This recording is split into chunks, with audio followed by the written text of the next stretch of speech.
the towel was wrapped around. They flutter off, and then that one bird zooms back in and goes teet teet. And I was and thinking you more go, like a "Oh!" hummingbird kind of thing with like 300 flaps per second. Yeah. It was like, and she's like, "Ah!" And then the towel drops, and she looks behind her, and Sure. she's like, "Oh no!" And then she sees in the unfogged part of the mirror, oh she no. sees Daniel.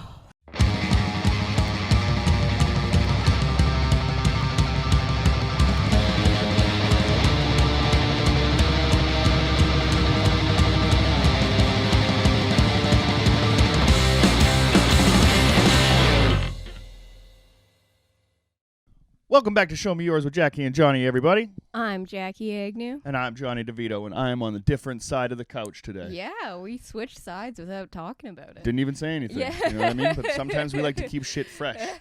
We like to keep shit new and original, and if that means, sitting on the other side of the couch, and by God, that's what I'm going to have to do today. Yeah. I'm going to have to do that to keep it fresh, keep it 100, Yeah, as the keep kids you guys say. on your toes. Yeah, absolutely. While we got you guys here, just a quick reminder to do all the liking and the commenting and all the stuff. Yeah. know? The 5 star review on Spotify and Apple that. Podcasts.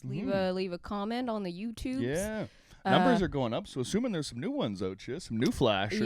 Yeah. Hopefully that Yeah. remains a trend. We're a little late today, so hopefully that doesn't fuck with things too much. Do you think there's some people that were just like, okay, we're going to sign it, we're going to give these guys a shot, and then Monday, as promised, it doesn't come out, and they're I like, think fuck it's us? an algorithm thing. Oh, if you interesting. post at the same time, same day, every week, then you get into the you get algorized. Algorized. That's pretty Algorithmic. cool. Algae Rhythm puts you in, under the wing. Under the wing, and then you Space Jam too. But that's all right. Yeah, that's cool. Leave a comment, subscribe. Do that stuff. Like us on Facebook. Yeah. Follow us on Instagram. Follow us on TikTok. Yeah. And do all that good stuff. Totally. Share us on your Instagram stories. Mm-hmm. And if you're in the Vancouver area, Oh, most importantly, first and foremost. come on out to King's Comedy. At the King's Head Pub in Kitts every Absolutely. Tuesday Absolutely. at 8. We host a live stand-up comedy show there.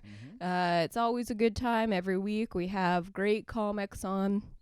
Fantastic. Yeah, And only we're gonna be $10. doing a show on Wednesdays as well on Venables and Commercial Drive area. So there are plenty of opportunities to come and see us in the flesh. Yeah. Well, once that is up and running, we'll have links for that as well. But yeah, all that good stuff is in the description below. Yeah. Yeah. That's business out of the way. Let's get to party time. Sure. Yeah, you got something for us today, Jax? Well, yeah. What, Before we get into the album, Fantastic. we one, by got the way. we got a fun little story for you guys.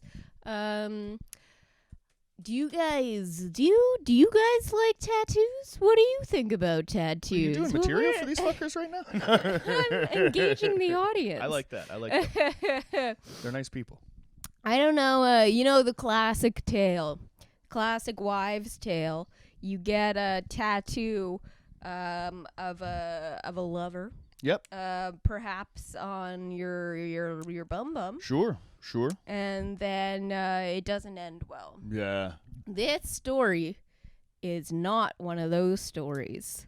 My dad had a friend when I was a kid, and he had his wife's name tattooed on his chest. Yeah. And they'd split up, and her name was Barb. Yeah. So then he had an X'd out, and then he got the next girl that he was with tattooed under that. And then he got back with Barb and had her X'd out and had Barb underneath there, just to let you know the kind of people I grew up around. Pete Davidson, who has gotten past girlfriends tattooed on him and has gotten them removed or covered up every time. Oh, okay. And said never again, because you always end up breaking up and covering it up or whatever.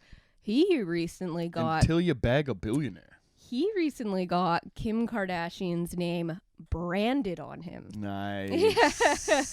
A step beyond. Nice. Pete. Yeah, This guy's trying to get himself killed out here. That's badass. But this lady. So there's a woman an English lass who year 2012. Put yourself in the year 2012. All right. Good year. I was 22, still had a driver's license. Yeah, I was in last year of high school / first year university, depending on what month we're talking. But you went straight out of high school to the pros? Yeah, that's some LeBron shit right there. That's pretty cool. So the year is 2012. All right, you're listening to T.I., probably some T-Pain. Yeah, probably. Yeah. What you know about that? Sure, sure. Maybe some Kid Cudi. Oh, Titty Bar song was a day, man. Yeah. Yep. Put yourself in the zone. This last. Pennywise had a new singer. That was for those on the other side of the fence. For all you rock and roll cats out there. There you go. 2012, I believe Get Dead just hit the scene. Very exciting. There you go. All right, are you picturing it? Okay. Now, this lady was on a girls' trip in Spain when they ran into a group of fun-loving fellas having a bachelor party. Yeah. They saw them all wearing diapers in the fucking bachelor party garb. Bachelor party dudes. Okay, so there's nobody that you want to approach more than 10 guys wearing diapers running around a Spanish villa. Cotillion? What's the cotillion? They ran, I think a cotillion is a dance. Well, I'll tell you what it is. Spanish in nature? Well, in the OC... we all remember the cotillion. You're so high class. This is a fucking classic OC episode, season 1, disc 1, when Jimmy gets punched out at cotillion, and news finally breaks that he's been stealing from all these rich folks. Oh, is that the old guy? No. That's Caleb. That's the grandpa. Jimmy is Marissa's dad. Oh, Dirtbag Jim. He's not a dirtbag. He made some mistakes. All right. This is good radio. But cotillion, I think it's like how there's like debutantes and stuff, like I think it's more of a thing in the States, because there was that thing in She's the Man too, the Amanda Bynes movie, where she does the debutante thing, dresses up and stuff. There was a pornographic film, a series of them when I was a kid, named Dirty Debutantes. Okay, there you go. So I think it's basically like it's the highest. It's something rich people do. They like put their daughters in this thing. I think you learn like manners and shit like that. And then the cotillion is when you're debuted to society as a young lady. Okay. And so that's what like the big like dance / event is called. I think Armada was the word that I was looking for. Spanish Armada. That's a fleet of ships. Yeah, is it? From what I know, Jackie, yes, I'm pirate. You know that I have pirate blood running through my veins, so. Right. I mean, you can when it comes to anything nautical or about the sea, you're just gonna have to assume I'm correct. Right. Yeah. Someone who hates the sea. Well, like I can swim and stuff. I mean, like there's a lot of dangers down there. I didn't say you couldn't swim. You're just going to call me out? Defensive. You're just going to call me out? That I'm afraid of the ocean, but I'm still a pirate. I didn't say you were afraid either. Fuck. I just said you didn't like it. No, you exposed me for who I am. A fucking fraud. A fraud and a piece of shit. I'm terrified of the ocean. I'm afraid of birds. And I'm afraid of the ocean because, I'm just imagine, in every field of seaweed, I feel like there's just 40 hands that if your foot touches them, then they're going to close and drag you down to Davy Jones's locker, and that's not where I would need to end up. Yeah, I remember as a kid, because we would always swim in the ocean, and then there's this beach right by where we lived that's in the Pacific Ocean, and there would be a dock out there, and all the kids and shit would just swim out to the dock. And yeah, every year one would just die. Well, no, but it would be weird sometimes with the seaweed. I remember as a kid getting a little freaked out if I was whoa, if I was swimming. Why do I keep fucking dropping microphones? I don't know. Your mic grip lately has been not on point. Yeah. I haven't even I can't even blame it on the juice this time. No. Yeah. We're doing early daytime cast here. This is nice. Yeah. what was I talking about? Well, we were talking about basically diaper men seaweed. running around Seaweed. Spain. Yeah. I used to get scared. You swim out to the dock, and sometimes your feet would brush the seaweed. But I was a child, so this particular group of gals, they ran into. Yeah, this you're gonna say that bachelor- my fear is childish, and then move right on. No, that's cool. That's fine. So these gals, let's go. They ran into this bachelor party, saw them in a tattoo shop. I guess they were getting tattoos, and then this lady decided, hey, I'm gonna get a tattoo as well. So I'm gonna read you this article, basically. Actually, first, I found an article talking about it that's from a Detroit-based radio show called Dave and Chuck the Freak. Shout out Dave and Chuck the Freak. And then I found another article that's from Wales Online. Shout out Wales Online. Sure. A news source based in Wales. Yeah, quality. And so I just want to read the first sentence of each article to just so you just really get a nice little juicy taste of the culture. From where each of these publications are based. All right, so the Detroit take on this story begins. A woman from Herefordshire, England, named Kaylee Williams is looking for the man who's been on her ass for a decade. Okay, so that's Detroit. You know what I mean? A little bit more blue-collar area. I would expect that. You know what I mean? They got Bruce Springsteen jerking off in front of a factory. You know what I mean? I get it. Sure. Bruce Springsteen is from New Jersey, but yes. Yeah, but I'm sure he cries hardest when he comes thinking of Detroit. And then, okay, you got it? They were a manufacturing capital of the world. Jack. Remember it? Okay. And now, this is the Wales take. A mum is trying to track down a man whose name she spontaneously had tattooed on her bum during a girls' trip abroad.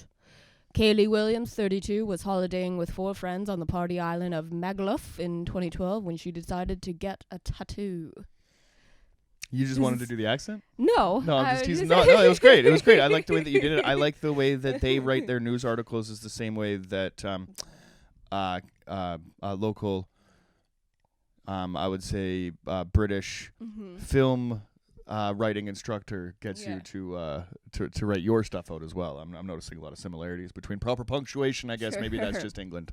But so yeah, basically, after bumping into a group of lads who were on a stag weekend, a man from the group offered to pay for her to get his name on her bum. Bizarrely, she woke the next day to find Daniel Ford tattooed on her left bum cheek, the name of the person who paid for the £30 tattoo. Shout out to 30-pound tattoos. Yeah. I mean, I got a lot of tattoos. They're pretty they're like decently done. I feel like some of them. So like they cost me like a couple more bucks. The ones that cost me around £30, $30. I guess that's $60. £30. Yeah, it's about $60. That's still yeah, very cheap I've for a had some tattoo. $60, and they look kind of like hers. So fair enough. Yeah.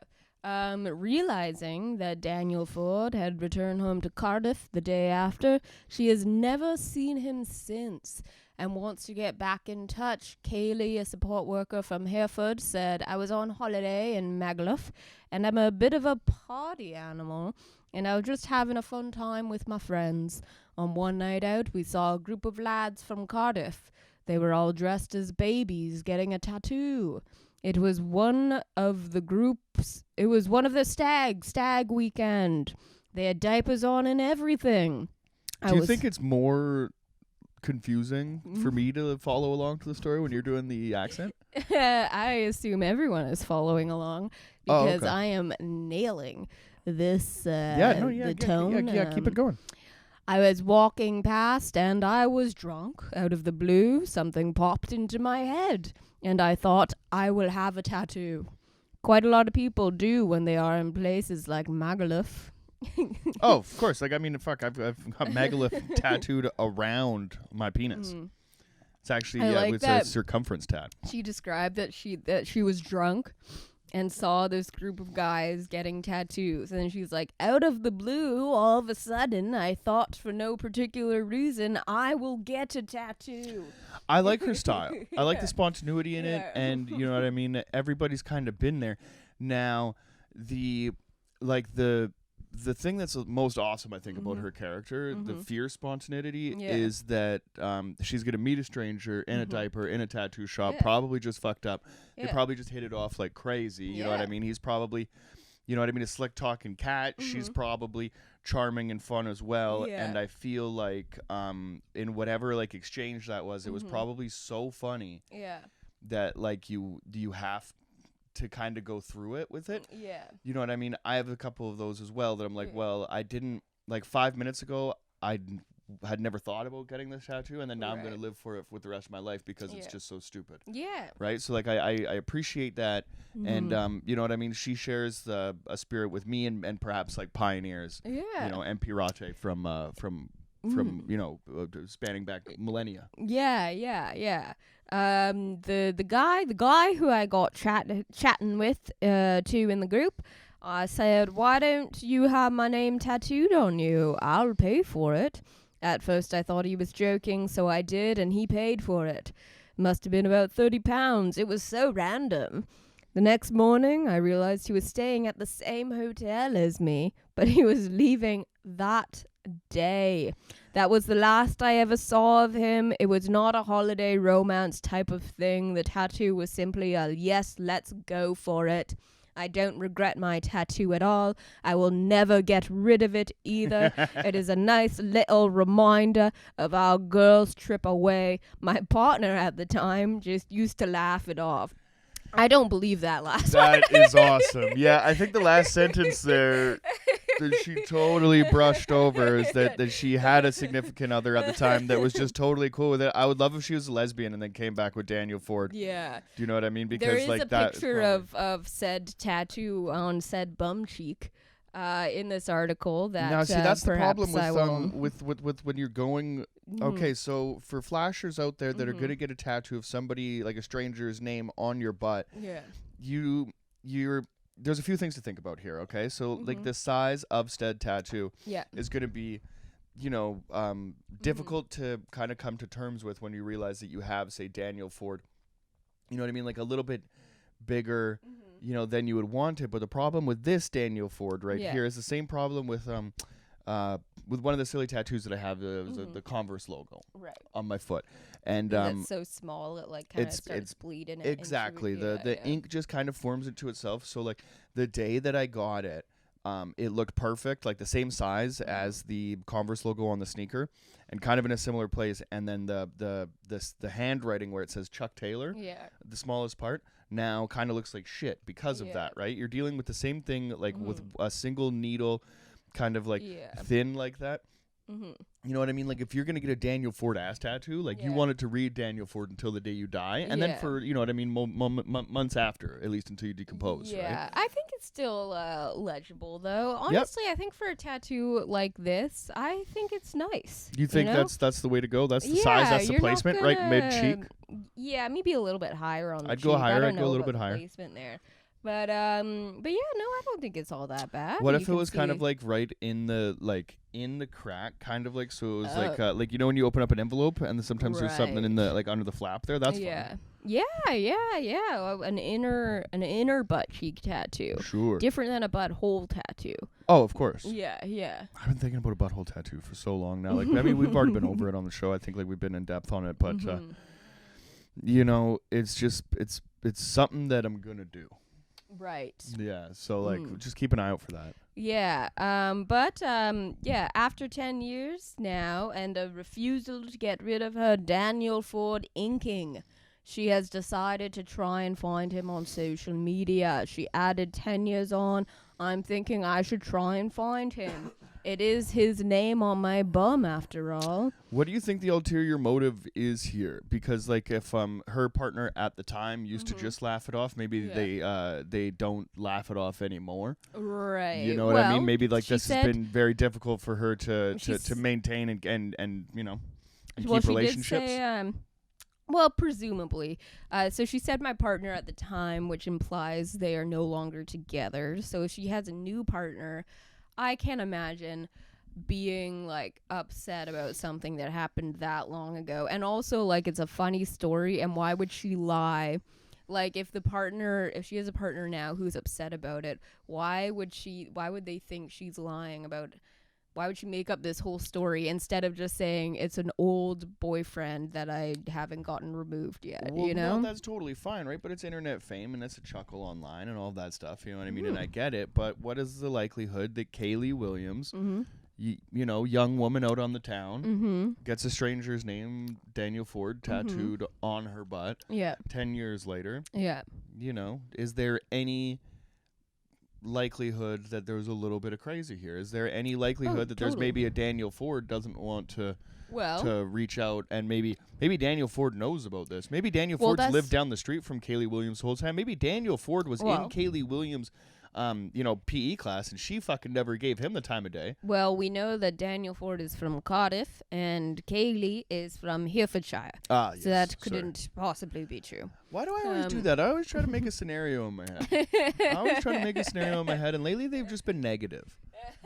I got a couple things negative that have happened in the past couple weeks, you know what I mean? So like I feel like I'm like drawn to negativity. Right. I was laying in bed the other day and I was just coming up with scenarios of things that would never happen just so that I could like tell specific people off. Right. You ever do that? Yeah. Oh, okay. But just to put a little bow on this story, she's found a Daniel Ford, but she does not know if it is a Daniel Ford or the Daniel Ford. I'm waiting for him to open the message. It will be good to get back in contact with him just to see if he remembers. If I do manage to find him, I have no idea what I will say to him. Maybe I will offer to give him his money back for paying for the tattoo. Who knows? I think Kaylee wants a piece of Daniel. That's what I'm saying. There's no way, you know, that she doesn't want him to put a handprint, a Daniel fucking Jacobs or Daniel Ford size handprint on the Daniel Ford fucking tattoo on her ass. Like, there's no fucking way that doesn't. That's not the goal here. It's either that or she just wanted because clearly she contacted news outlets and it's since spread around. Sure. And that was like one of her methods. Yeah. But so it's either that she wants, she's like, maybe she just went through a breakup and she was like, what about Daniel Ford? What about, the one who got away? Like, she's crying. Just got out of the shower, sobbing. And she looks in the mirror and catches a glimpse of Mr. Ford. Just at the bottom of the mirror where it's just not, like, where it's not foggy yet. You know what I mean? Yeah. She just catches a little glimpse of it. And she was like, oh, Daniel, I haven't thought of you in years. Yeah, she's like, oh, why is love such a tumultuous journey? Why can't I find the one for me? Isn't that what you scream when you shower? I was wondering. I thought those are your lyrics. And then she gets out of the shower. The birds wrap her in her towel. You know, like in Snow White? In Snow White. Yeah. And then she drops the towel and then catches a glimpse of Daniel Ford on her left buttock. Wait, cheek. So like the birds come in through the window with the towel and like wrap it around her, and then she's just like, get this fucking thing off. No, that's ridiculous. The birds come in through the window and grab her towel from its hanging spot. They open the shower curtain, and then she stands there and they wrap it around, and then they flutter back off to their nest. Do you think there's a pervert bird like you know, like when I see like your nipple, I just try to like flick it until it gets hard? Do you think there's like a pervert bird that's just like tries to do that with its wing every time it goes by? Could be. Yeah. And she's like, clitoris Carl doing that to the shoo. And then maybe that's it. The towel was wrapped around. They flutter off, and then that one bird zooms back in and goes teet teet. And I was thinking more like a hummingbird kind of thing with like 300 flaps per second. It was like, and she's like, and then the towel drops and she looks behind her and she's like, oh no, and then she sees in the unfogged part of the mirror, she sees Daniel. That's obviously how it happened. Yeah. And then I don't it's see now, any reason to think otherwise. so it's either that, and now this is her convoluted way to try and find Daniel in case he is the one. Sure. Or she just wanted this picture of her bum to go global. I think more than likely that's kind of the thing, because I mean, that bum's getting up there in age, but it's not bad. That's not bad booty. No, it's a nice bum. That's not bad booty. Yeah, for sure. Yeah. How, I mean, like presumably, what are we looking at? Like 30-year-old rump here, 32? Let's see. Does it mention her age? It says, okay. Kaylee Williams, 32. But I don't know if that means 32 in 2012 or 32 now. That doesn't really matter, because if that's a 42-year-old behind, then even better. Yeah. Right on. Good for her. Yeah. I think she has like another little tramp. She's got a little, she's got a little, Yeah. Good for you. Good for you. I mean, I think Kaylee Williams is a freak, judging by, you know what I mean, the little, what are those? Those like little stars, kind of like where like the dimples of her top of her butt would be. She's a self-proclaimed potty animal. Oh, Kaylee Williams. So yeah, if you happen to know a Daniel Ford, with an E at the end, Ford. Yep. A Daniel Ford. Then maybe reach out if he happens to be from Cardiff. That would narrow it down. That'd be better. Yeah, if he's from Kamloops, then maybe keep it to yourself. Yeah, but either way, share this far and wide. We Sure. want to help Kaylee in the hunt for her mystery man. Is it love that we're I don't know, we're just trying to facilitate. We just try to facilitate happiness. Yeah. And if we can be a part of Kaylee and Daniel's journey, then what a beautiful thing. Do you think they'd be into like a... Can you feel the love? Are you trying to negotiate a four-way with people that we've never met before, and we're just butt judging by a picture of her butt? I'm trying to help them get together. Sounds like you're trying to help all of us get together, and right on. Okay. But That's pretty wild. But yeah. Final thoughts on Miss Williams? I think she's a freak, and she's looking for a little get down, and I'm totally cool with that. Yeah, I hope her and Daniel find happiness, and they run off on horseback into the sunset, and then the sun comes down, and it's like a cowboy riding off into the desert horizon. You've just committed to this now. And then there's the tumbleweed that goes by, and then that what's his name, the actor John Wayne? No, long face. He was on Parks and Rec, what we were watching yesterday. Other Ron, gray hair, big Sam Elliott? Sam Elliott comes, and he's like, and that, my friends, is the tale of Kaylee and Daniel. You know, love like this only comes around once in a blue moon, and color me blue, 'cause that moon is riding. I don't know how a UK love story that one night in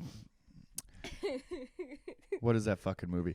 Anyway, but yeah, it's like a one night in Paris kind of situation where a man from Carthage, where I don't even know where that is, and Hoodhamshire. Cardiff?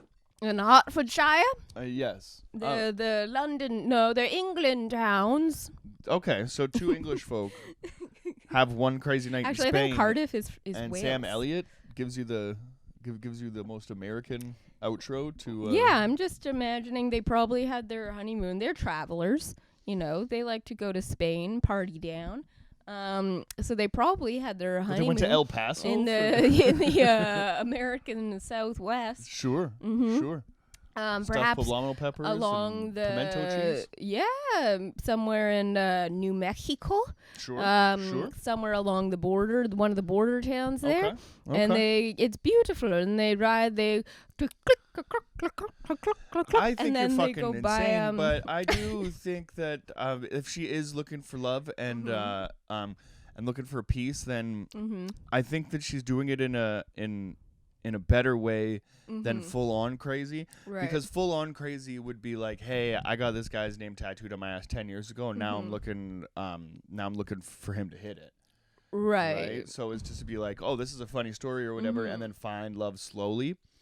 Like Tom going to Chicago on Parks and Recreation. Yeah. Classic. Yeah. We just watched that episode last night. Get on board. And yeah. But yeah, so I mean, I could see it. Should Daniel get a tattoo of Kaylee's name on his butt? It's interesting. It only seems fair. 10 years later? I mean, why not? I think that like that would be the way to do it. Like if they were really as awesome, like in like a Harry Met Sally situation or whatever. Like if they were really going to be that awesome 10 years later or whatever, right? And for him to like come back and be like, oh, okay, I've been waiting forever for this. Like so, like when he got home that weekend, he got her name tattooed on his butt. And was like, this is going to be perfect one day. Yeah. And then he goes home to his wife. That's a cool one. Oh, yeah. Well, no, yeah, the wife's a bitch, And then the wife's like, what's that? And he was like, her partner laughed it off 10 years ago, darling. I don't see what the problem is. Tally-ho. Tally-ho. And then I imagine a brouhaha, a little dust up there for sure. But, you know, at the end of the day. But it's meant to be. That's what happens when he ends up with the person he's not supposed to be with. And then Kaylee flutters back into his life like a little butterfly, flapping her little cheeks in the wind. Just and then and now, I mean, there's going to be some casualties along the way. My condolences to Daniel's wife and kids, but that'd be awesome if you just wanted to facilitate this relationship so bad that you just murdered Daniel Ford's wife and kids, and then you found out how many Daniel Ford, like it's a Tom Smith situation. There's just so many Daniel Fords in Cardiff. I want to say Carthage because I feel like that's like a fucking like is that a Roman city or something? I don't know if it's anything. I think it is. There's a Battle of Carthage, and it's from the movie Gladiator. Sounds like cartilage. Yeah, but that's. What the fuck does that have anything to do with it? I think you mean cartilage? No. You mean all that stuff in my nasal cavity that's gone? Anyway, that's just what happens when you give a wild gift. And that is a wild gift. Our best wishes to Daniel and Kaylee. Yes. Long may you run. And now, in the interest of being a music podcast, ladies and gentlemen, we're 32 minutes in, and we go hard transition. Hard transition to a band that I hope that at least one of the members would have a name tattooed on their butt. Yeah. I mean, why not, right? We're going to take those kind of liberties, and we're going to say it. Yeah. Jackie, we're going to talk about the 1981 classic second album from L.A. punk rock legendary band X. The album's called Wild Gift, Jackie. Oh. It was 1981 on Slash. Oh, you mean fucking records. 1981 one? 1981 one. Oh. Tell me what you think about it, Jackie. Yeah, no, we actually have done an episode on this record before, but that was before we were releasing them. So yeah, we've talked about this record once before. I enjoy it. I like it a lot. And I think it's splendid. So now we've just gotten into a scenario where you're just going to do the accent for the whole episode, and I'm not supposed to get pissed off? Like, is that what we're doing? No, we can't take a single thing fucking seriously. I like this album so much, I just don't even know how to talk about it. Oh, I don't know what that is like. Having your album not taken seriously. Oh, fuck. No, I like this. Yeah, no, but that's the show. I think it's good. I'm not going to get upset. And there's a documentary that also I watched the first time that we... Yeah, that's good. Yeah, X, The Unheard Music. She remembered, guys. Aww. X, The Unheard Music is a fantastic documentary. It kind of tells the whole story of the band. Beyond this album, definitely...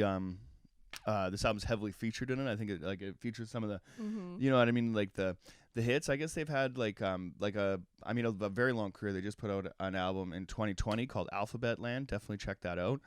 But I think I don't know if you give me one desert island, it might even be this album, Desert Island album or whatever, right? And if you gave me one X Desert Island album, then it would definitely be this one. Okay. Yeah.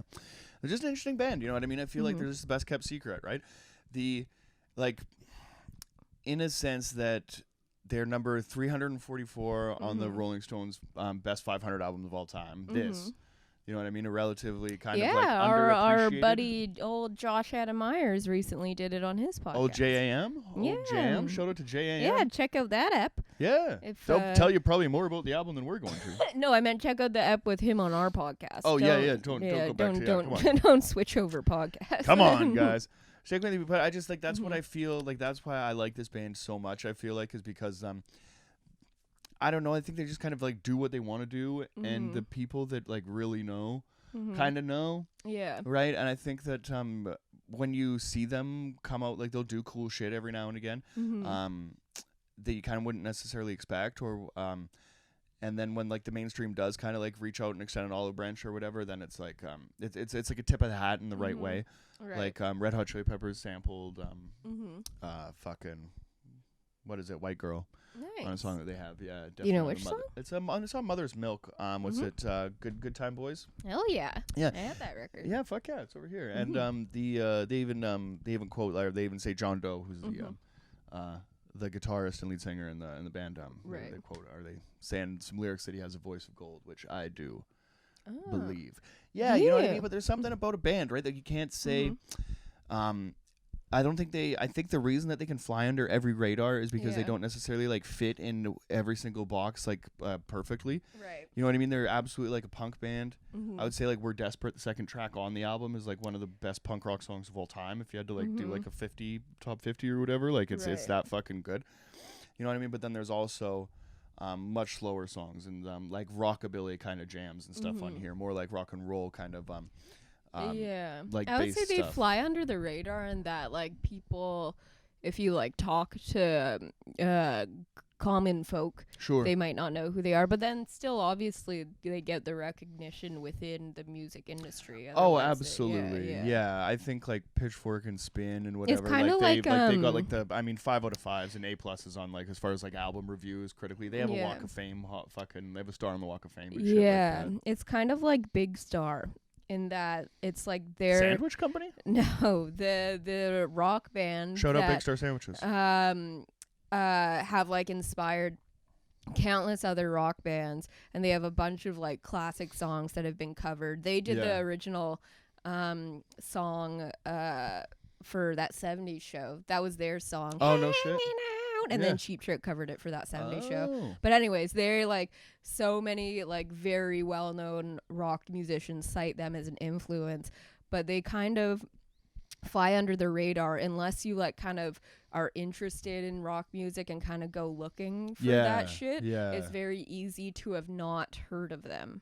I think it's a favorite band kind of situation, right? Which I definitely do like, especially being a hip hop fan. I think Cool G Rap is like the unsung hero, I think, especially of like aggressive and like intricate kind of like lyrics and stuff like that, especially like an East Coast legend. And I think like Ice Cube, you know, gets a lot of shine for like the first like gangster rapper or whatever. But I think like the more and more that you like listen to it, and the more and more that you do like the research, I think you'll start to find that, you know, your favorite, you know, like favorite artists kind of are these people, these like kind of unsung heroes and stuff like that, which yeah, I don't know. They're still doing their thing, right? Yeah. Like fucking, I don't know.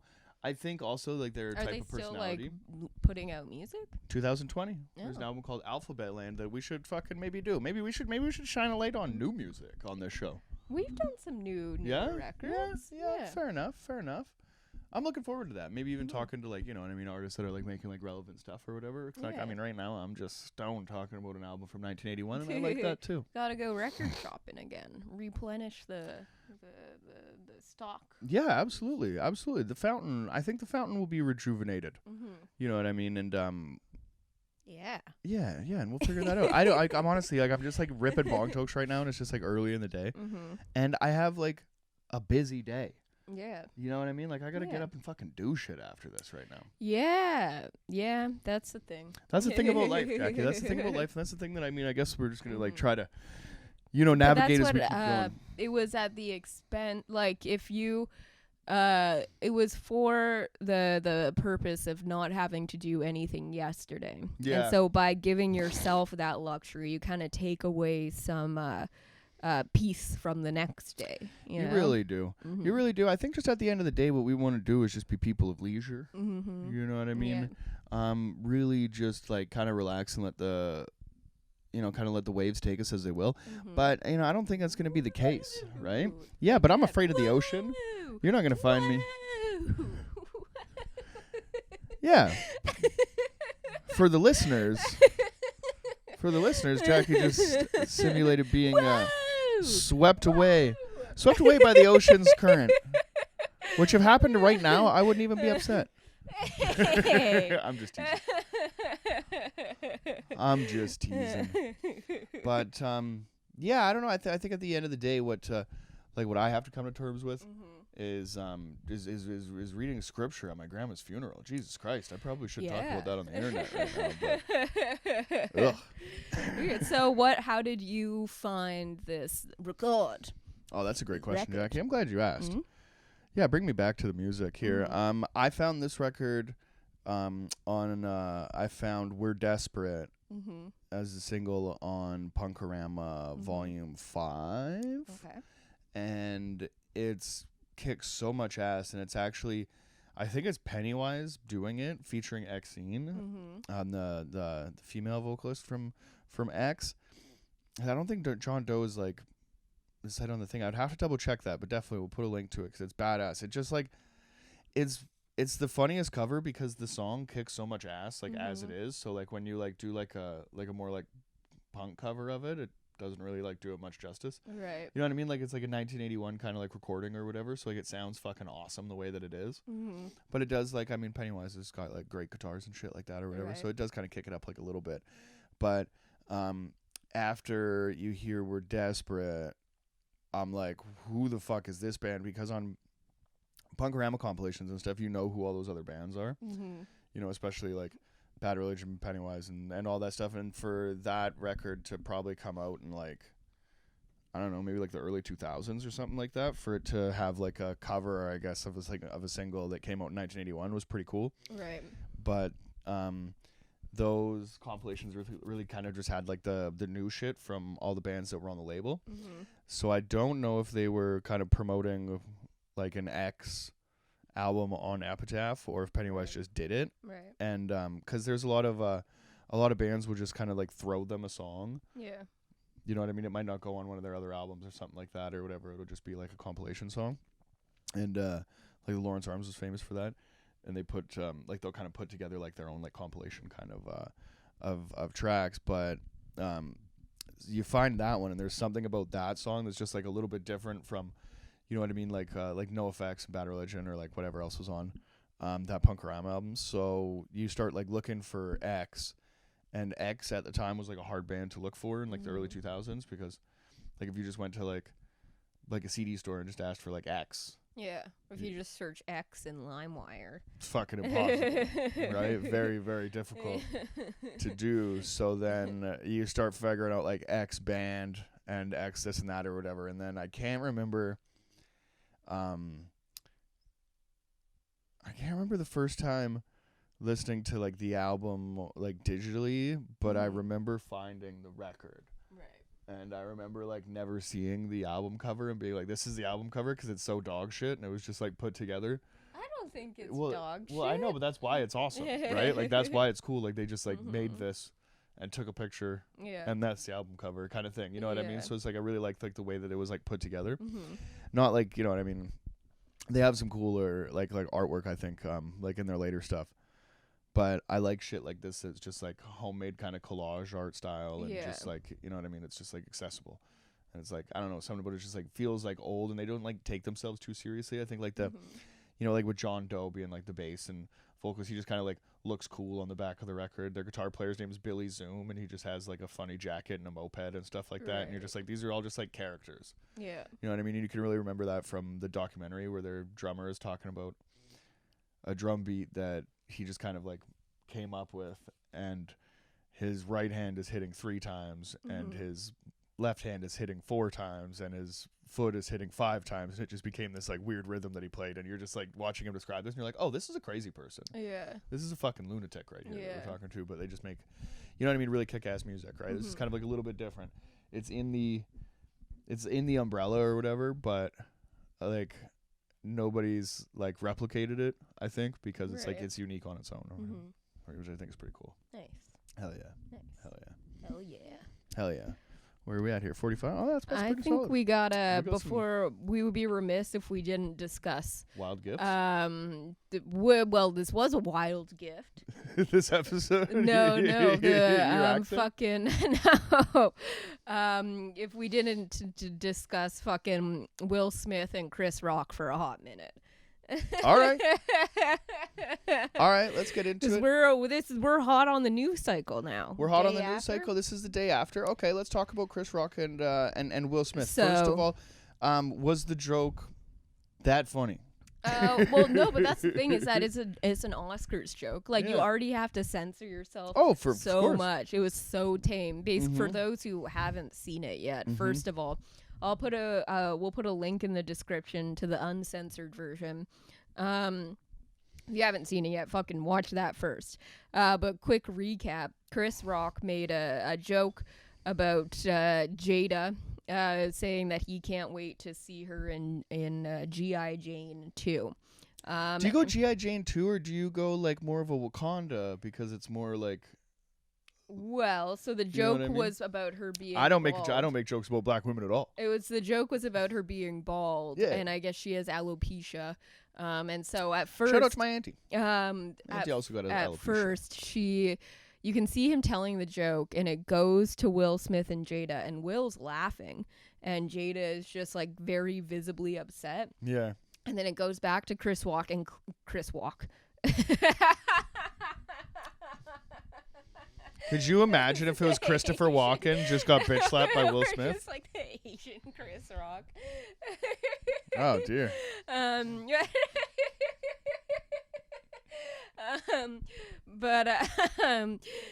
so clearly in the time that it goes back to Chris Rock, Will Smith looked over and realized that she was upset. So then he basically walks on stage, attempts to hit Chris Rock in the face, and then yells. I caught him with it was more like an open hand slap. Yeah, it was more of a slap. I don't know if he hit him in the face. Like Chris Rock bounced back. He was fucking on his feet the whole time. And that's the thing about it. Like the internet is talking so much about this thing. Like I don't know. Well, have you ever been hit in the face? It wasn't like I don't know. No, that wasn't the crazy part. The crazy part was Will Smith. These are two of the biggest stars on the biggest stage. Was that Will Smith yelling at him? Keep my fucking wife's name out your mouth. He yelled it like fucking 3 times, filled up the whole fucking theater. Oh yeah. And the fact that he just walked on stage at the Oscars and hit Chris Rock in the face. Oh my God, I am so excited for just the content. I get it. Like that's the thing is like I don't know. Like, am I surprised that it happened like a little bit because like usually like like rich people or whatever like you know what I mean celebrities and stuff like that you'd think that you'd have to like to kind of like hold your shit together a little bit. You know what I mean? And that being said too is like is Chris Rock making you know what I mean like a joke at the Oscars, something worthy of getting out of like your seat and being upset about it all. No, that's the point. It's so but ridiculous at the end of the day, too, like if you say something like about somebody's little lady and shit, and then he laughs really hard at it, and then he gets caught laughing really hard at it, and then he has to kind of backpedal a little bit. He might have to smack a motherfucker too. So like I kind of get it. I think he's a crazy person to get out of your seat, to not be able to control yourself to the extent that you get out your seat, get on stage at Hollywood's biggest fucking event of the year. Well, you think I'm just gonna let Chris Rock toss some shit to you? You think I'm just gonna let Chris Rock say some shit to you? I'll smack the foot. So then the fucking last part of the story was that Will Smith ended up winning the Oscar for Best Actor, and then so funny, had this wild speech where he was saying he like blamed it on the devil, apologized to the Academy, didn't apologize to Chris Rock. Said that he was brought here by God to deliver love or some shit, and then started crying, and everyone in the fucking room gave him a standing ovation. Like, what? See, like that's the thing. Like what? Like is it crazy that Will Smith slapped Chris Rock? Yes, But is it crazier that we worship celebrity to the point that we give a fuck about what Matt Damon? You know what pisses me off is that like all like the pictures that we're seeing of like they have like pictures of like everybody's reaction.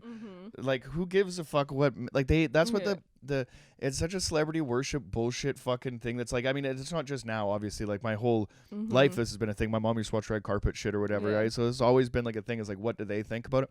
I don't really give a fuck, but like the funniest shit is like when you realize that the Oscars just has 40 cameras set up on the faces of the most famous people in the world just so that you could get their reaction at any split time of anything or whatever, right? That you know what I mean? It's like what does Jack Nicholson and Mel Gibson have to fucking you know what I mean? What is their facial expression when Will Smith smashes shit on Chris Rock?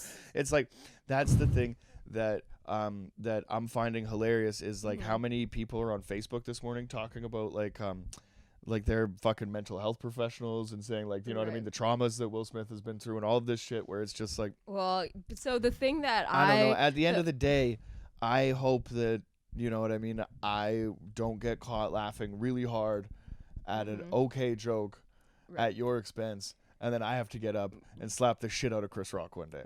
I hope that's not the case. But the thing, so with all the celebrities' reactions, I don't see it as the way the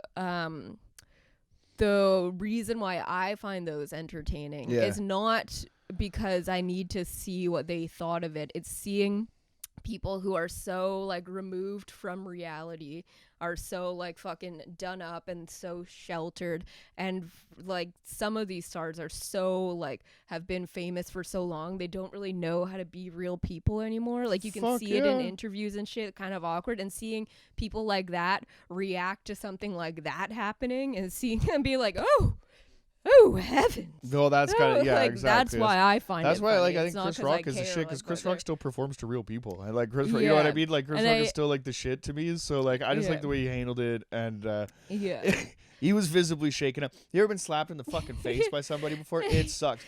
And you just kind of get punked out, and and you just kind of like, and you just have to like do the thing. He fucking didn't know if he was at the fucking Tony Awards or the Oscars. After that, he was like, "We got a documentary."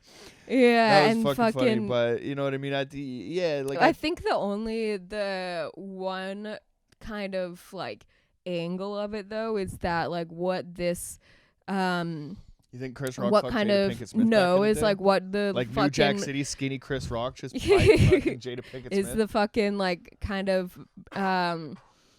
ongoing pattern or like thing that we see where like comedians get harsher and harsher backlash for fucking telling jokes, and now it's gotten to the point where people will just all of Hollywood just sits and watch while Will Smith gets on stage and slaps Chris Rock in the face for telling a very tame joke, and then he fucking cries in a speech and everyone gives him a standing ovation that's afterwards. The bullshit thing and that's like the it's precedent it's setting now is that you're right to get that over the top upset at a comedian for making a joke. And it was a fucking such a fucking tame you're gonna give joke. a fucking lunatic a standing ovation for slapping arguably one of the greatest comedians of all time. I think it's like, exactly. I think that's like the more I'm concerning not cool with it. part. I get it, but I don't. I disagree with the standing ovation.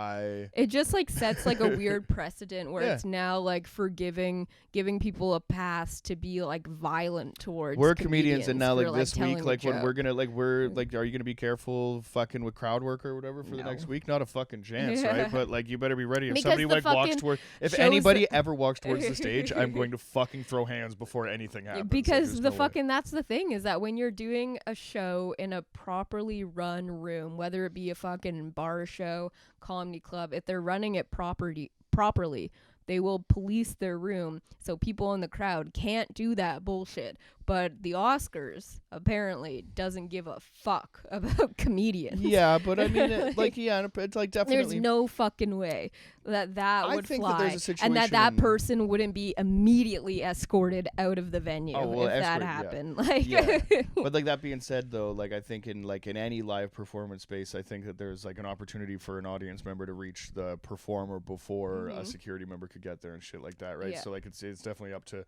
what the venue does afterwards. You know, the fact that, they give him a standing ovation and give him, like, the highest honor of the night afterwards. afterwards. Sit back down. Yet let him yell out of his seat fucking 3 times. Like, you know, and, like, that, well, yeah, but that's the culture that we live in, and that's the sad part is that the producers of the show got harder than they've ever been in their entire life for that thing, rather than policing it and doing the whole thing, right? Like, it's the reason why, like, our, like, system, like, as adults or whatever, I think it's weird because, like, when I was a kid, I would try to give my mom, like, the most bullshit logic possible. Be like, well, no, like, I can't, like, say my brother was, like, you know, fucking with me or something, my mom would just be like, oh, well, hit him back, right? And you'd be like, well, no, because then he's gonna hit me with a bigger stick, right? Which is, like, it's like children's logic being applied. Like, the older that you get, you just realize that that's, like, what's going on with, like, you know what I mean? Like the world, like, nuclear standoffs and, like, you know what I mean? Like, all of this shit, right? So, like, you teach kids that, like, these, like, you know, violent outbursts and blah, blah, blah, like, is not necessarily, like, the right way to do it. It's unsportsmanlike. It's not gentlemanly, blah, blah, blah, right? But then you see fucking, like, you know what I mean? The most famous people in the world are famous because they're fucking children, right? And they make the biggest noise and they could fucking, you know what I mean, stamp your feet and do that fucking thing, right? You know what I mean? What you have is, like, a reward for childish behavior, even though you try to teach, you know what I mean, kids, like, not to act like that, right? Like, so it's, you know, I fucking shake my head at the entire society that we live in. You know what I mean?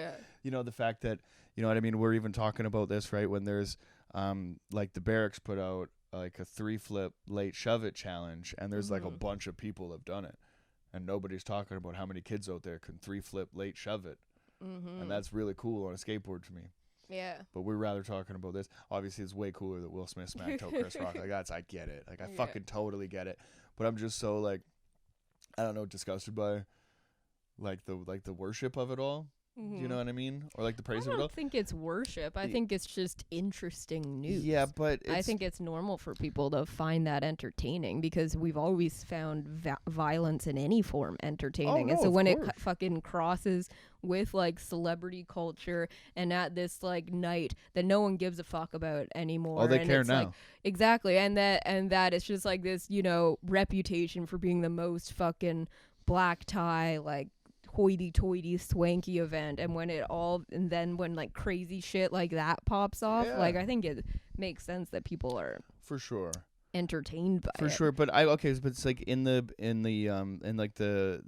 scrolling that I've done, maybe on like the social medias or whatever, in the time since it's happened, in like the 12 hours since it's happened, I'm already over it.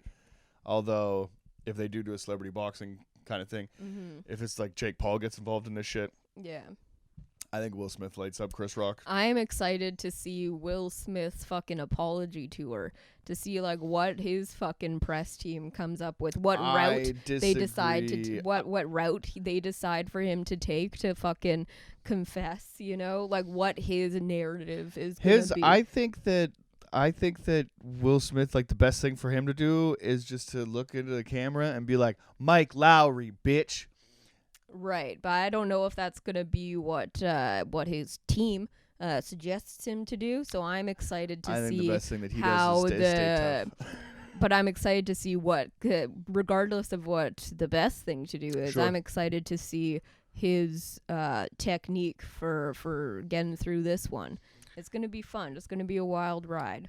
Oh, absolutely. And I mean, shout out to a guy for, you know, feeling like he has to, you know, defend a woman's honor, even though he just got caught laughing at a joke that was like right before. You know what I mean? It's just it's a wife caught you slipping moment, and you had to do what you felt that you had to do. And right. I don't think. I mean? Yeah. I also think that whole. You think that's the wrong angle? No. Like, I understand that justification, because that's what everyone's saying, but I also think that's like a bullshit excuse that guys use to like justify fucking hitting someone in the face. Like, most women that I know wouldn't enjoy watching that unfold on their behalf. Yeah, for but sure. then like there's like this thing, this like justification for guys to be like, oh, well, if I have to do this to defend your honor, when it's not for her, that's for you. Yeah. Yeah. Yeah. I totally agree. Whether it's right or wrong, it's no. But like I said, it's the culture that we live in that I'm disgusted in the society that we live in. And I absolutely agree with you. Mm-hmm. But you know what I mean? Sometimes, Jackie, you got to light somebody up. Sure. For your lady. I haven't been in a fight since the 10th grade. Like, I get it. I don't know. Like, it's just unfortunate to see how many people are applauding the violence against a fucking comedian. Yeah, which yeah, is like, exactly. Which That's is like the main upsetting, point, right? Because because it justifies like, more a dude, violence like, against comedians. Yeah. Like I agree with everything that you're saying. I think that it's fucking like that it's stupid, and like every time that you've ever like been in that situation or whatever, right? Like, look at your girl. There's 100% she doesn't want that shit to pop off, and if your girl is the girl that's like, you need to punch that fucking guy, then you should probably get a different one. But I think at the end of the day, comedians just need to be quicker with the hands. Yeah, but yeah. You know what I mean? I think training. What you want to do is develop, like, you want to keep a little distance with the jab. Yeah, right? I saw a fucking thing that was like, Oscars are gonna fucking tap Joe Rogan to host next year. Fucking awesome. Imagine. That would be great that if would Joe be just what like an rushed into the fucking, like, escalation. if Joe just rushed onto the stage after to have like a post-fight interview with both of them. That'd be hilarious. Imagine if it like was Joe Rogan, because someone like that, it's like obviously Chris Rock is not a fighter, so you're just like, whoa. Someone like Joe Rogan, like, he's like trained, like his initial reaction would be to defend himself violently. Like, imagine how much that would have escalated so quickly if it was someone like that. That would be awesome. That would be pretty crazy, I guess. Like, I don't know, like, do you think Joe or like Will Smith like tries that shit? I was thinking that. Because like I don't Will know Smith was all lead, man. He had some good form. Like, he looked kind of cool when he kind of came over like that. He had the element of surprise on his side, for sure. Like, do you think, like, I wonder if Chris Rock was like, holy shit, is Will Smith just going to dap me up for calling his wife bald? I feel like he didn't think, I don't think anyone thought that was what was going to happen, because you could see Chris Rock's reaction when he got on stage. He was like, oh, okay. Like, he thought that he was going to do like a fun bit or something. Yeah. Like, I don't think he was expecting that at all. Fuck around and find out, Yeah. Yeah, I think that about wraps it up. Our best wishes to Kaylee and Daniel. I hope you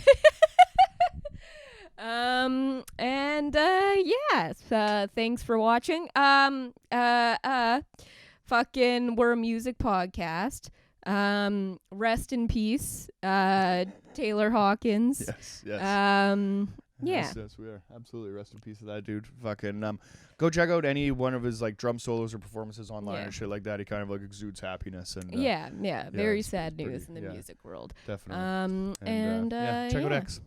And send out signals, a message to Daniel Lord. Ford. Jesus Christ. We're up.